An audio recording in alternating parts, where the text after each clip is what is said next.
Hi, I'm Lori Clapper, editor with Pharmaceutical Online at INTERPHEX 2012. Today I'm talking with Bryan Prince from Flow Sciences. Bryan, thank you so much for taking some time out during the show with us. Thank you. First, let's start out with some of the challenges you were hearing from some of your pharma manufacturing customers about isolation. What were they facing? Absolutely. Well, what they're getting into now are many more potent compounds, especially when you get into the OEL3 and the OEL4 compounds. They're a lot more potent at that point. And so our pharma clients are coming to us saying, hey, we need an added level, an added layer of personnel protection. And that's where we took our standard VBSE, our vented balanced safety enclosure, and added a glove port to the front of it to solve their issues.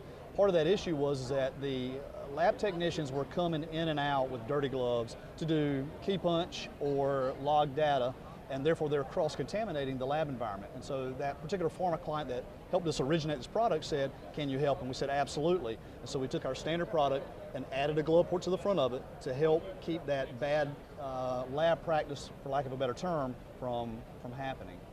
What kind of results have those manufacturers seen from switching over to a product like yours?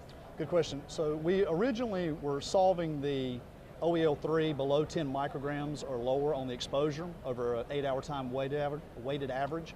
Now we're down well below 1 microgram per meter cube by adding this glove port to the front of our enclosure. So you can see that that's solving the OEL4 compound safety dilemma, for lack of a better term. So I hear you do a lot of customizable equipment. Is that becoming more of a trend? Absolutely. Over the past years, we're finding that almost 50% of our business model is custom design build, because the applications, the powder handling equipment, the laboratory apparatuses are getting more unique. And so folks are coming to us and saying, hey, we need to enclose this process. It's not just one piece of apparatus, it may be multiple pieces of apparatus, which is part of how this was born also. It was a customizable enclosure for our clients. How do you kind of delineate whether something is customized or standard? Initially, we always try to put something inside of a standard because that's easier for the client. But what we're finding is that no two labs are created equally. You've got a lot of different dynamics, a lot of different processes and how those processes are handled.